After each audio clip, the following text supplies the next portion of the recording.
या ठिकाणी निवडणूक आयोगाला विनंती आहे, सरकारला विनंती आहे की त्या ठिकाणी येणारे जे स्थानिक निवडणूक आहे, परत नगर परिषद, नगरपंचायत, जिल्हा परिषद, पंचायत समिती, महानगरपालिका या सगळ्या निवडणुका, नगर परिषदा या सगळ्या निवडणुका बॅलेट पेपरवर घेण्यात याव्या, ही सगळ्यांची मागणी आहे। आणि या मागणीसाठी एक चांगला आधार आपल्याला त्या ठिकाणी भेटला आहे आणि या आधाराचे प्रत, याची नियमावली, याचे सगळे स्टँडर्ड ऑपरेटिंग प्रोसिजर्स हे सगळे सुद्धा मी आपल्याला त्या फोल्डरच्या माध्यमातून दिले।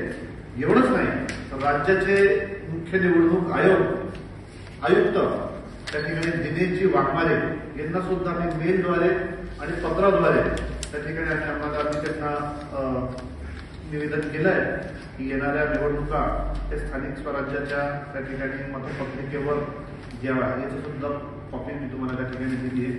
आणि ही रास्त मागणी आहे, लोकशाही टिकवण्याची मागणी आहे। कुठेतरी जनतेला जे वाटून राहिलं की आमचे मतदान चोरी झालं, ती भावना लोकांमध्ये जी शासनकतेची भावना आहे, ती शासनकता काढून त्या ठिकाणी लोकांचं समाधान होईल।